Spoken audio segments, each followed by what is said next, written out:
So again, my name is Marine Sluiten. I work for PRIVA. PRIVA is a controls company in controlled environmental agriculture, as Tom explained.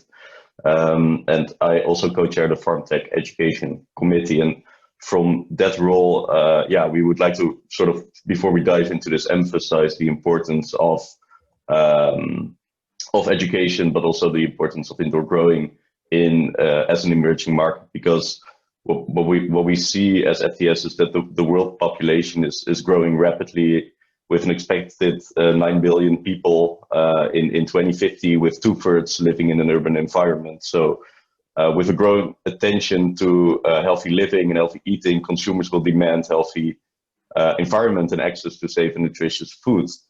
But climate change, COVID, and all these other things are really affecting our surroundings and threatening our health and safety needs. And we believe we need to take action on problems such as nitrogen emission, freshwater shortage, but at the same time, we also see that there is a lack of skilled workers, and we need to tackle that in a different way than we have been doing. So these trends are creating a bigger demand for foods, for locally produced, safe and fresh, sustainable as possible foods, and this asks for an effective and efficient production of foods in controlled environmental agriculture, but with fewer technically skilled workers available to run the operation. It calls for a better organization of education, right? So a prime focus focus area of FTS is education, and by developing and supporting training and education courses and creating credentials for graduates,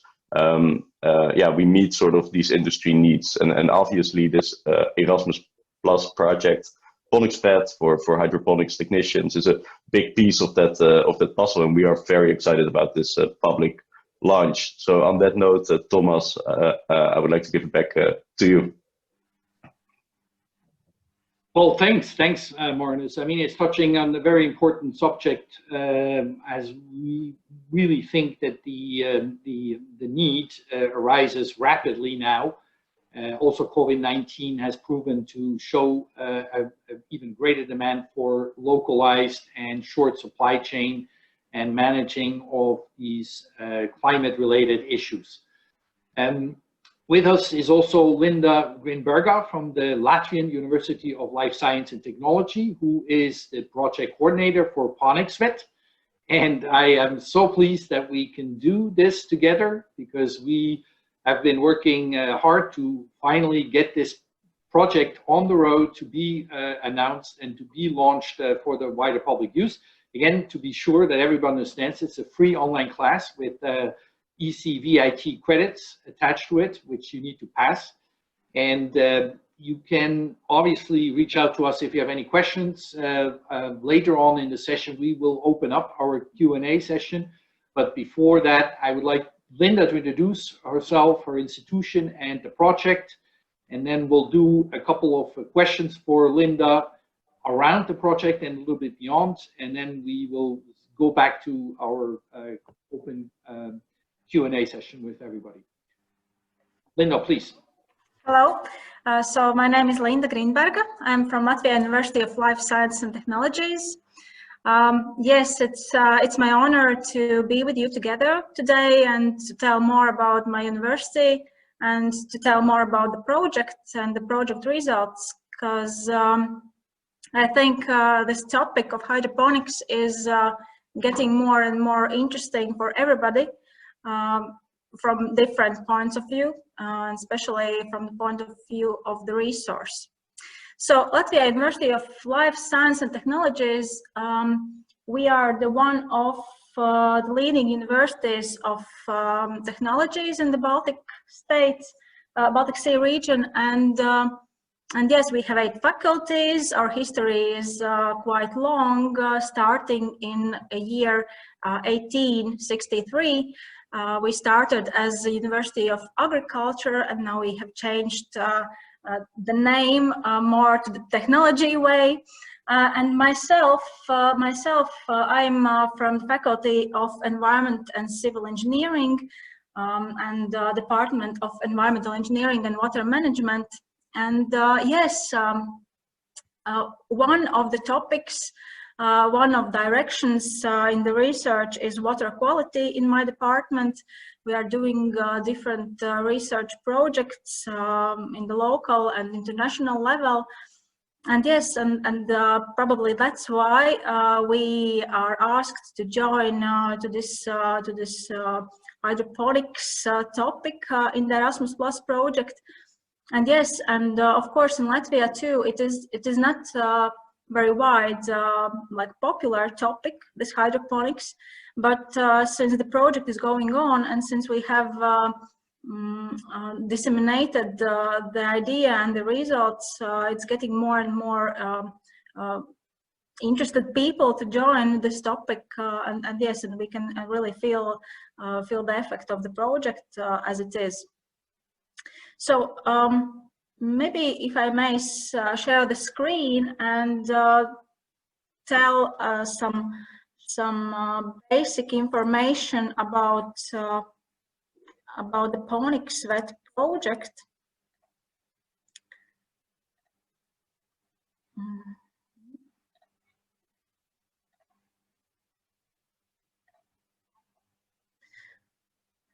So PonicsVET Hydroponics Agricultural Technician.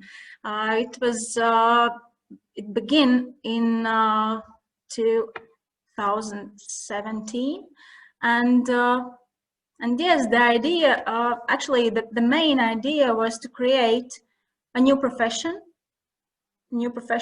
because as already was mentioned by Marinus, that there is a lack of good technicians, the people who are really able to do the things with hydroponics, like practically do the things, because mainly people can understand the need of saving resources, and maybe even the idea with hydroponics as using less resources to get bigger effect.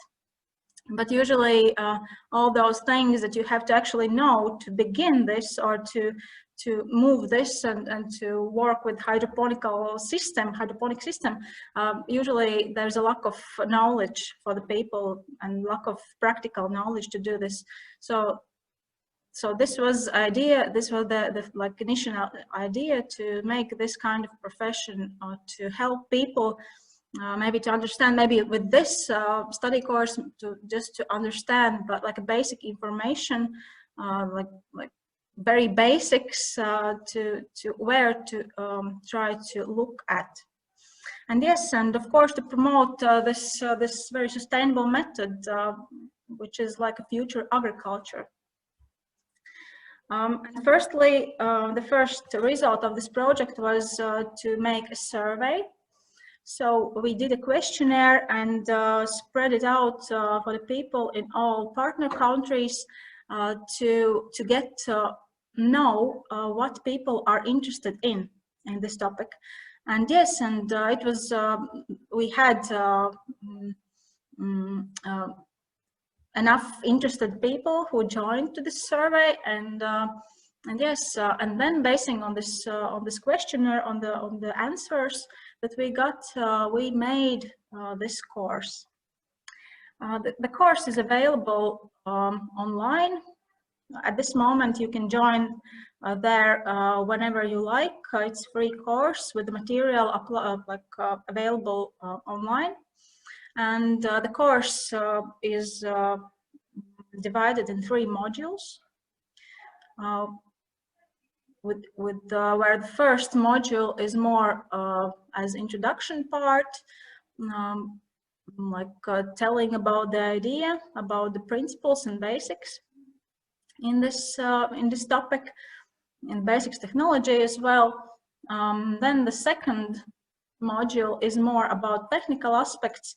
Once again, let me mention that this course is made as with the general information, and if someone wants to go deeper in agricultural research and so on, then you have to find more information, but this course is more tended to be as a basic information, as a beginning of knowledge.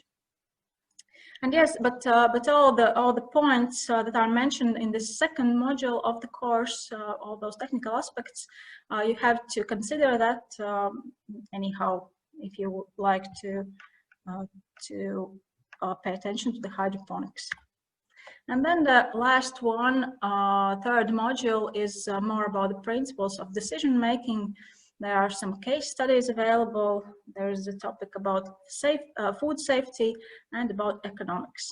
So that's very short words. You can you can go through the course and see if it's interesting for you. In other case, if you have any more questions, then you can of course ask.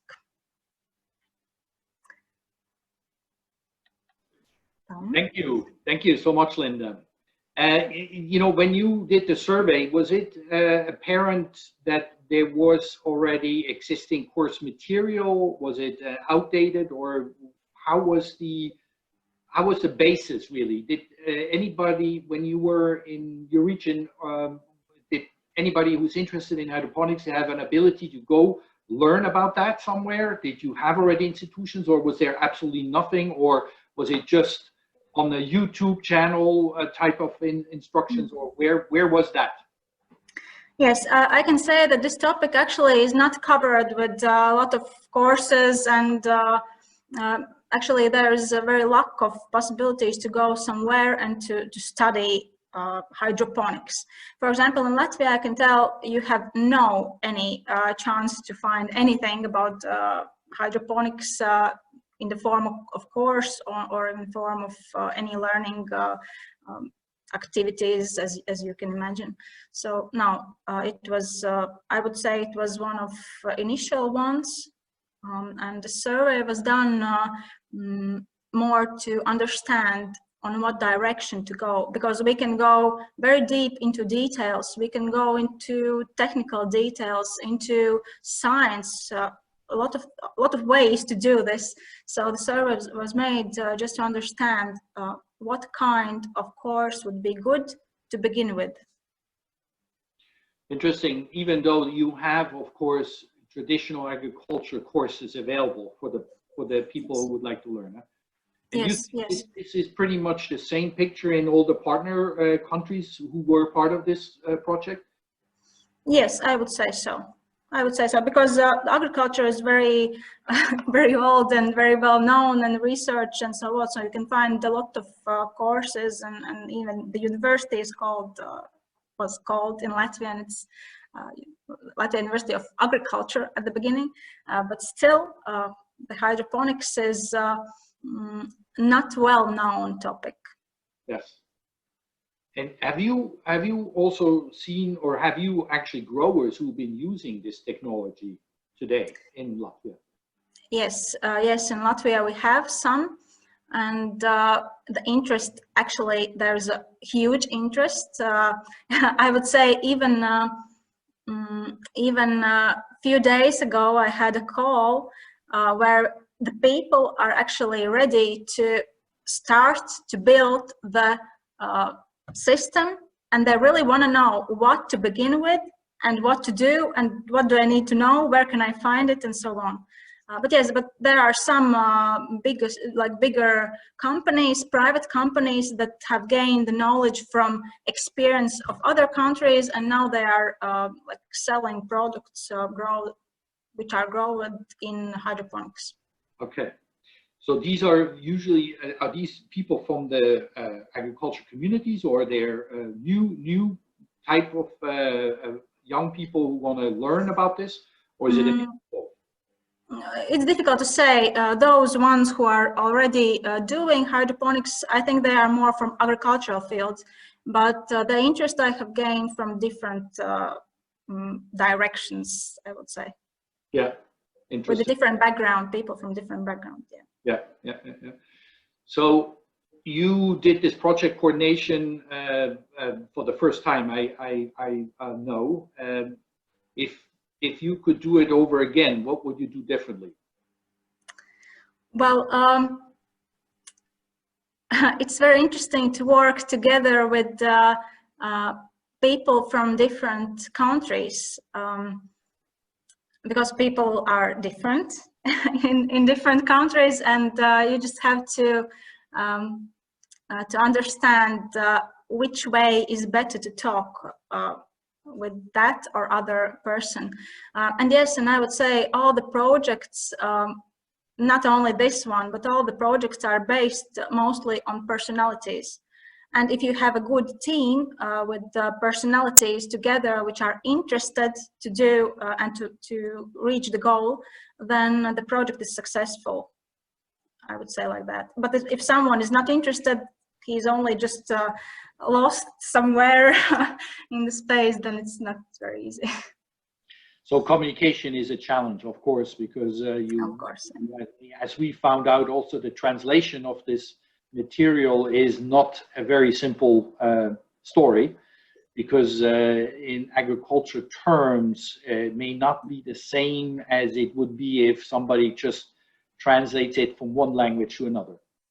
And this obviously has something to do with the fact that, you know, a lot of these training materials who may be available in, let's say, in Dutch, not necessarily translate into Latvian and mean the same thing. So it is quite a serious challenge to get this correct and how to solve this. So when you would do this over again, would you still consider doing it in Latvian, or would you choose to do it in English or in a more common language, which would be more shared with other regions? Or is it still important to see this course in being available in Latvian language? I would say I really hope that we will have a chance to continue this, because this is only the basic information in this study course. And in that case, I would definitely translate it in different languages, because in Latvian too, the knowledge of English as a language, sometimes it's not too good for some people. So the translation would be needed, but I would definitely include some people with the agricultural knowledge to make this translation appropriate. Yes, yes. I mean, when I joined the project, I was surprised to find out that also not many of the partners did have distinct agriculture background. I mean, your institution was, besides, I think, Farmers Parliament, was really the only ones who did that. And would that be something you would do differently in the next phase of a project? I mean, as we talking also about the legacy of this project, which obviously, hopefully we can pursue, or would you say it would be smart also to continue working with the same partners or enlarge the partnership? Should we go also in different languages? Maybe we should enlarge this partnership, because at this project I'm very thankful for all involvement of all partners, because all the partners had their own direction to go in. And this project didn't contain only from the course material, it contained from dissemination activities and all other. So in this case, this maybe was the best that we can, but for the next time, I will take some lessons for me, and I would really switch on some more people to get like a wider view to the topic. Right. Now, your university, is it considering to build facilities maybe in the future to actually also not only teach or have an online course available in vocational training, but maybe even create a degree program? Or what is the plans on that? At the beginning, the next step would be to include the topic in the study direction or the study program of environmental engineering and water management. Because it's really goes under that, and we have a possibility to make it wider, to make this program wider. So that would be the first step. But besides that, I'm really interested to make some research on that, and maybe to switch on some more scientific level for this this hydroponic like topic. Because university is more like a research institution, so we are interested in that. Yes, yes. We're shortly going to switch on to the questions from the audience. And one final question I'd like to put in the room for you is, obviously, if you have an online course, which is one way right now currently suitable for also this pandemic type of education systems, but do you think in reality you really also do need some practical experience in order to actually be successful in launching an hydroponic farm or a project of any scale? I mean, tying also in the question that maybe the university could create a center of vocational excellence in the same framework. Of course, in our university, actually, we are a very practical university. We are trying to, yes, because we are trying to give not only theoretical knowledge, but to really try that people understand what they are studying and later they can use it. Right. Like practically, so that they don't have to add something more to get the job. I mean, so in this case would be the same. I would say that of course, if you see practically how it works, if you have a chance to switch on the light and off the light and try some nutrients and try something else, seeding or anything, then of course it gives you more in. Like in a memory, you understand it better.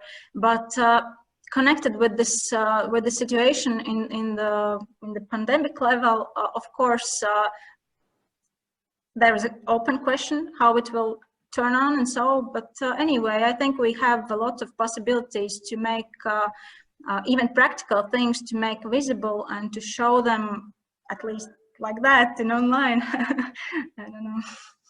But you are also a teacher, so are you continue to teach actual classes with students in the classroom, and you do applied projects, obviously? Yes, in Latvia the situation is not so hard yet, and we are allowed with using face masks still in small groups. In big classes we are allowed to meet each other. We don't know what happens next day or next week, but at the moment, since we can this, then we are doing it like I don't know. Yeah. Okay, great. I think we're halfway into this. I think we should open up the arena to questions from the audience. Okay. And I think somebody already asked something. Let me just see here.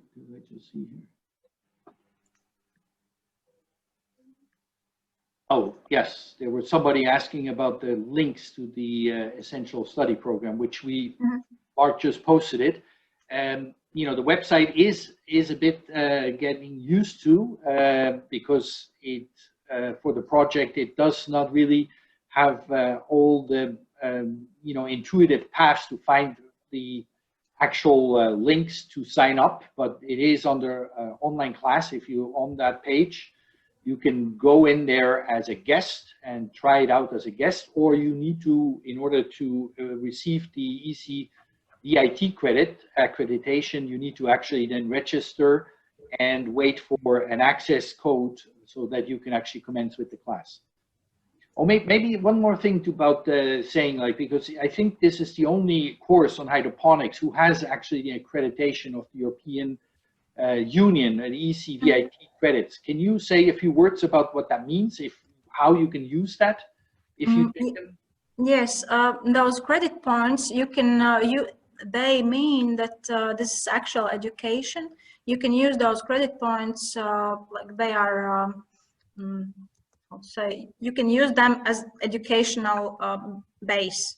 Anyway, but yes, the Tom was right. You have to go through those assessments.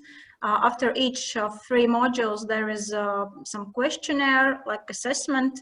So you have to do those 3, and then the final assessment, and only then you can get this certificate of 5 credit points, ECTS. Yes, yes, that's the way how to do this. But this is only by registration, I believe, yes. Yeah. Now, when I get these credits, what can I do with it? I passed the course, I have these credits. Where can I use it? Can I go? You can go to the university of any other educational institution, and yes, and it means that you have studied 5 ECTS. Okay, but it's also for other schools and university. It applies in Europe. Yes, in Europe, any higher educational institution will agree with this certificate. What about lower education courses like middle school, or they call it high school? I don't think that high school has credit points. I think it's higher educational institutions that has really who count courses in credit points. I mean, we can also facilitate a link. There's quite extensive information about how to use it. Yes, I just shared the link to the course because, yes, it's maybe hard to find in the web page. So I shared the link to the course. And there's a question, how long does the course take? It depends on you. Basically, in this, that's how it is, sorry. Well, you can basically go in there. You will find some presentation materials there. You will just read them carefully. You will do assessment. It depends on you. If you are motivated, you can do it fast. If you have a lot of free time, then you can make it longer. It depends on person. So yeah. And can you retake the assessment if you fail? Yes. You can, until you actually complete it. Or is there a limitation? You can try 7 times. There should be a limitation. Yes, there should be a limitation. But you can do it twice, I'm sure. I do seem to remember that also on the ECVET credit pages, that it's also intergovernmental recognition of this credit. So if somebody has some job where the working for let's say the local regional government and needs to understand something in regards of this, or is interested, then they could also use that in that circumstances as well. So it's not just a higher education credit system. Probably, yes, you're right. And I know in certain countries like Germany, for instance, there's also a quite extensive vocational training apprenticeship, which have also similar ECVET credit systems. Mm-hmm. I think, and I may be wrong, but we have maybe somebody on the audience who knows more about that, that this credit could also be utilized in an apprenticeship program in such a way that you can actually get recognized for this kind of work. Mm-hmm. Okay, any other questions?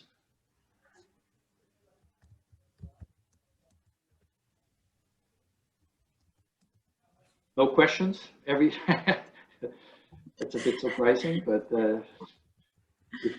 if so, I have a lot more questions.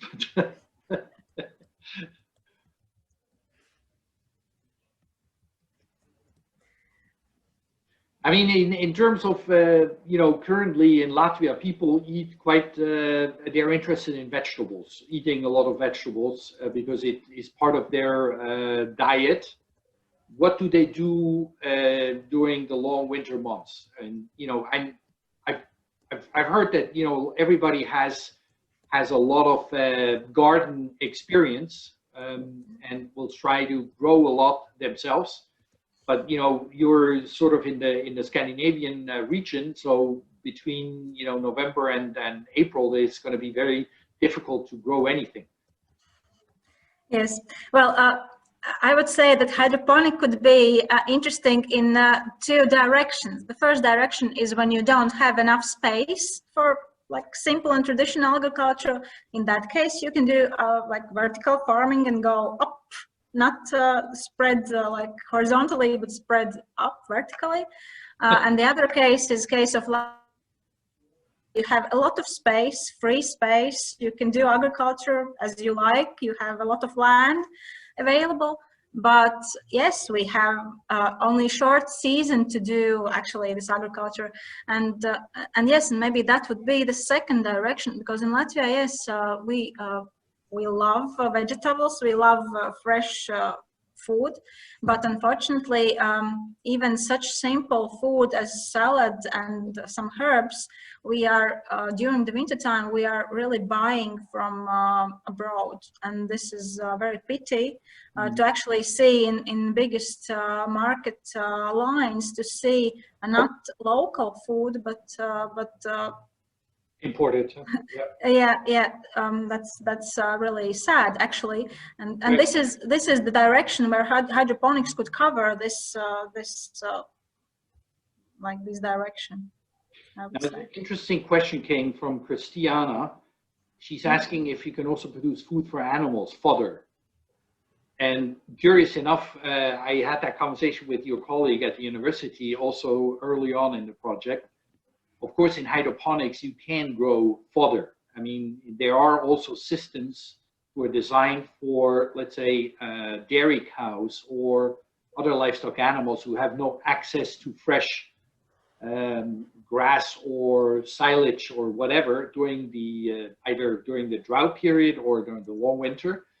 And indeed, that is a good possibility. I know there are companies in Africa as well as in Australia who have, because of the water shortage, developed this.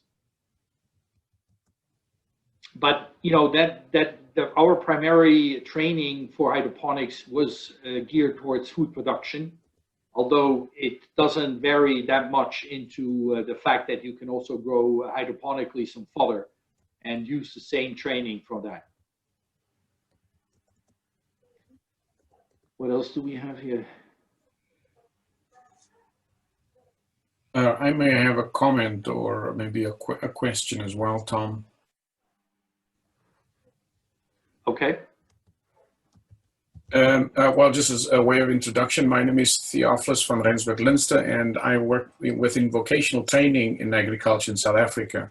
So, well, Linda, just to you, thank you so very much for the groundwork that you did here. This is absolutely incredible. And so we're quite excited as an organization. We're a Swedish-based nonprofit that works within the vocational training and agriculture space in South Africa. And so we're very excited to have this as an alternative. And so it's a wonderful sort of contribution that you've made into this space. So thank you so much for that. Opens enormous opportunities. Everyone's excited about new innovative ideas within agriculture. And of course, this desire for accreditation or for a programmed or accredited study exploration means that you can actually be recognized for the kind of skills and knowledge that you have and that you can sort of demonstrate in a real life situation. So thank you so much for that contribution. What the question I just have, I suppose, has possibly got to do with sort of not only uptake, but also you know, what things look like down the line. So as you sort of roll this out or sort of introduce it as a new concept, what are the, maybe just an idea of, I know you touched a little bit about the hurdles that you may have encountered in actually getting people to listen to it. Because this idea of a small course or small program is not always so easily sort of adopted. Did you find any difficulties within the acceptance or receiving of how when you presented this as an idea, number one? And secondly, is there any sort of rollout in other sort of areas within controlled environment agriculture that you're already looking at?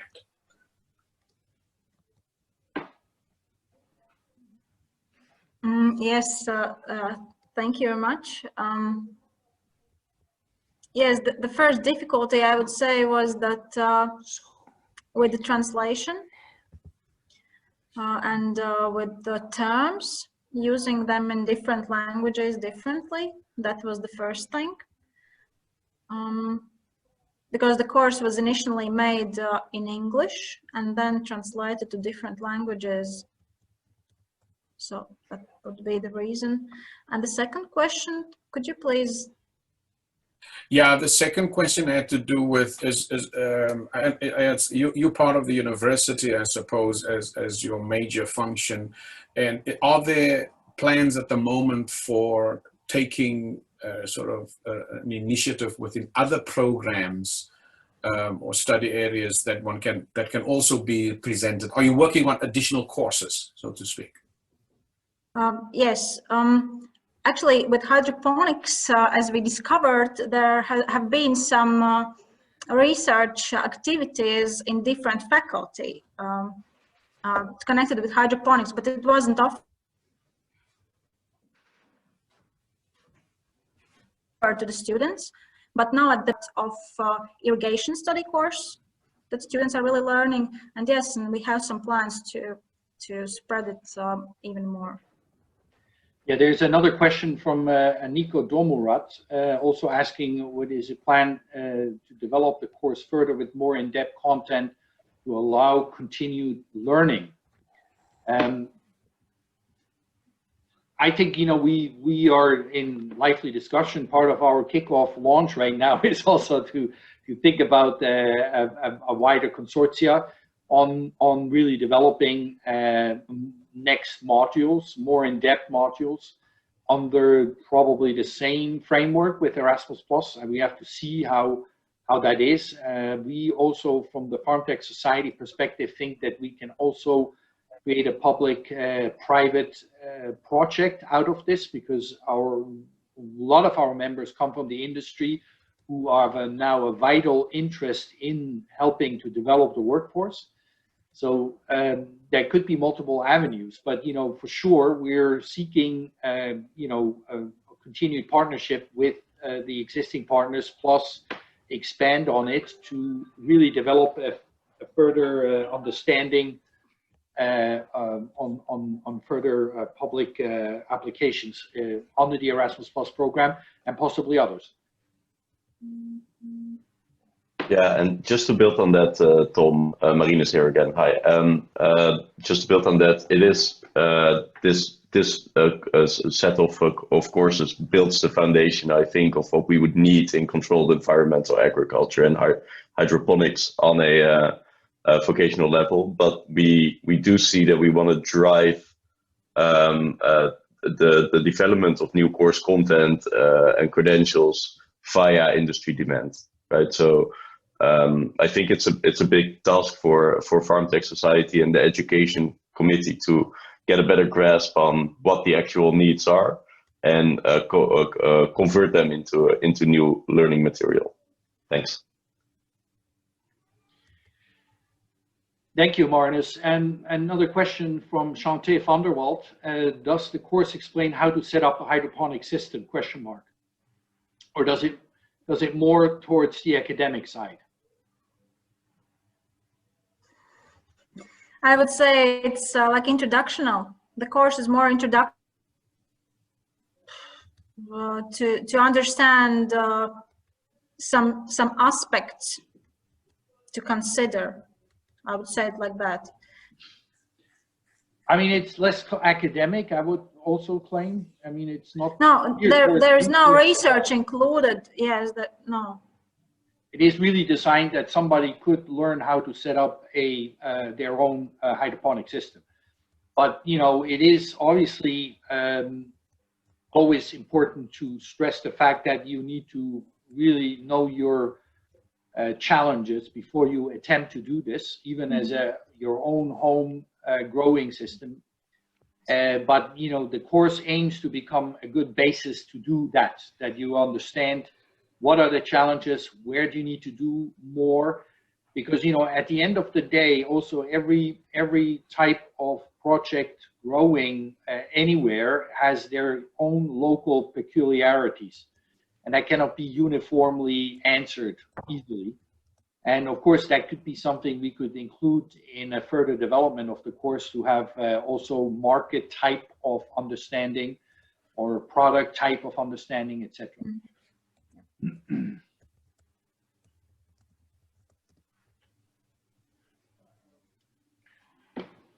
Any more questions? There was also somebody from Greece asking, can we have a pilot and co-work with the university, put one in our region, question mark. Can we work together? Yes, we can reach out to you after this. I have your email address, and we can see if we can, include you in our consortium.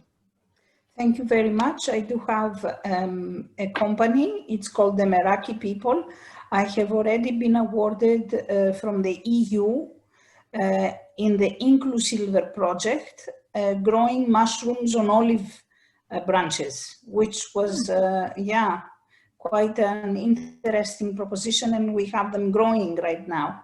So I am interested in exploring possibilities to partner with other entities in order for us to do more production. So thank you very much. This is Christiana. Nice to meet you. Thank you. Yes, we should definitely explore it. Yes, thank you. Just use my mail and we can take it further. Thank you very much. Are you familiar with the Greek partner we have called IDEEC in Athens? No, can you write it on the chat so I can check them, please? Yes, I'll send it to you right now. Yes, thank you very much, because no, I do not know. Are these the partners in the EU project, you mean? Yes. Please do pass the information out so I can check them out. No, I am not familiar with them. Okay. I'll send you the press release with all the partner information. Excellent. Thank you very much. Appreciate that. Where are we with time? 48. Coming down to more questions. Anybody? Has anybody already looked at the course? I think Theo has taken some attempts to that, right? Yeah, I've worked with it, and it is, as Linda says, it's very it's an introductory course to hydroponics. It gives a lot of good information, and it holds good elements that sort of, in my view personally, that pushes for the knowledge that's required. That's what I appreciate, because it's got basic knowledge that needs to be acquired. I feel that this is fundamental. That's the part that I like about this course. It's very short. It's colorful. There are good illustrations. It's simple language. It's not uncomplicated. It does expect you to be familiar with certain terminologies. Undoubtedly, it's pushing and asking for that. And for a person with English as a second language, it may be a harder assignment to sort of navigate through the terms, but nothing should be done in this world to make it easier for the mind. The mind can really push itself. So I'm quite excited about that. We in South Africa, as well, we're not in the European Union, of course, but so thanks for reaching so far. But from my point of view as a pedagogue and as an educator, I consider this to be a good start, a fantastic sort of deposit into this dialogue on what needs to be known. So lovely emphasis on knowledge, fantastic emphasis on the need to present content in different sort of ways. So you have text and you have image, and there's and good illustrations as well. So you can see what is meant by root systems, and you can see what that the terminology can easily be understood with this visual aids. I'm excited, as an organization, and of course our affiliation with FTS also means that we're excited to partner with you and to strengthen sort of iterations of this. Where will this lead? As Shante, for instance, asked, what's next? And or how does this eventually make a difference on the actual functioning part? Because the notion of vocational training in agriculture for young people especially is so connected to this huge dilemma of their workplace experience and their productivity as it relates to addressing the needs of huge unemployment amongst young people. So Yeah. So that's sort of just by the way comments, but it's a fantastic start. Absolutely. Yeah, there's also the question that we are facing now that a lot of people have, brought up that we may have to retrain existing industries towards new purpose and new jobs, and that could be also the expansion of indoor growing or CEA in general will lead to even greater demand for workforce development. And have you seen is there any critique on this? What did you miss? Did you have disappointments? I mean, maybe we should take some really good notes, or maybe you can facilitate us. I think you even gave us some feedback when we did a feedback round. You're talking to me, Tom? I'm talking to you. Yeah. Yes, I did. I gave some extensive feedback. I think that's right. There is, I'm always cautious about feedback because, I have a lot of admiration for people that actually say, where's the water? I've got a boat, I'm building it, and I'm putting it on the ocean, and I'm going. For people who are standing on the side looking at all of this happening and says, that boat should have been blue, or it should have had a bigger mast. We're careful about responding like that. We are thankful for the fact that you've put something out there and makes it happen. And so our sort of comment has more been, how can we support the sort of development of this? I would think that just off the cuff right now, if I think one of it could be the sort of inclusion of a little bit more of interactivity, so that some of the responses that can be generated during the module doesn't wait for a response at the end. You can have different forms of interactivity to the knowledge, number one. Secondly, there may be opportunities to learn from the responses to the knowledge by creating an opportunity within the course to gather knowledge from the student's own environment. Can the student make a correlation between the access to the knowledge experience now and where she or he lives right at that given moment? There's a lot of stuff in newspapers, there's a lot of stuff on television, there's a lot on the internet, of course. Can the student begin to connect what she knows with the world that she lives in? Right. Yeah. This could be a really nice spearhead also for future development, is that to create a community around the course, which is much easier to be done in online courses than it is in physical courses, and then build on that for sure. Sorry, just one more thing quickly, Tom. Yeah. I mean, I think, Linda, what you've also done, I'm not so sure if you thought about that, but positioning or making this sort of deposit at the moment means that it sort of spikes or initiates ideas for urban farming or urban young farmers on the African continent that do not have, for instance, English as a first language, but they're mostly French speaking. There is a colossal need in West Africa. There's 70% of the 400 and odd million French speakers live in Africa, and everybody brings courses in English. But I've already thought about what you've done as a way to introduce this course in French. The material you've put together in itself has already ignited that kind of thinking for us. We're already working with a school in Europe to try and help release their students' capacity in the French language to come along and maybe translate units into French for young rural farmers in French-speaking countries on the African continent. I don't know if you had that in your mind, but that is an outcome that, yeah. That'd be really wonderful. Let's continue on that offline. I want to have a final question for Mark Horler from UK UAT. Mark, do you think that this course could be of any use in your work with these fledgling, coming strong companies in the UK, building upon the insecurity of the Brexit and building on the big demand for localized, non-imported fresh food? It's quite a big question, but the short answer is yes, absolutely. I am asked all the time, you know, it's a regular topic of discussion within UK UAT. Is kind of workforce development, basic skills, all of these things. Brexit, the pandemic, you know, and looking further into the future, the likes of climate change oncoming have made us start looking very hard at, you know, things that we've assumed are true in food supply chains in the UK, and that we're going to need to produce more of our own food in our own country. And that means that there is a space for hydroponics and these technologies to come in.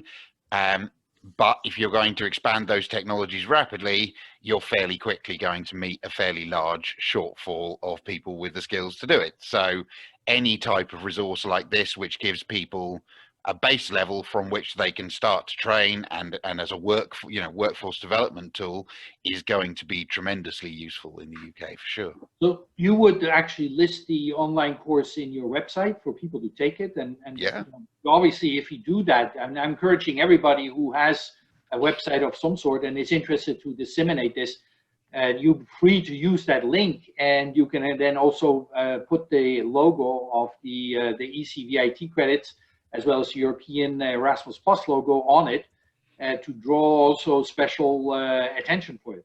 I mean, that'll be really a snowballing effect for this course to really go beyond just the initial partner countries we have. And I think it will basically lead into our next phase of trying to build on it. And as Nico was asking, is do a little bit more in depth, modules beyond, create maybe a community. I mean, Shante suggested to create a Slack channel around the course and maybe attach that to it. We've got lots of things to do. yeah. I will get onto my website, Guy, once we're off this call. Very good. Put it on there. Well, we're 2 minutes into it. Maybe have our vice chair from the Edu Commission, Marnus, give us the final word. And without further ado, I wish already everybody a happy Friday and a happy weekend. And thank you so much. Yes, thanks, Tom. Yeah, again, I think compliments are in place, Linda, for this amazing effort. A very good foundation to build upon. And I'm looking at the chat and I'm seeing people getting excited about thinking about content creation and making sure it's accessible and that we can share knowledge. And I think that's what it's all about. So feel free to reach out in whatever way you seem fit. Please share this amazing course and this material and use it to your own liking. Yeah, Tom, and I think on that note, thank you for hosting this event today. And I would say enjoy the rest of your day.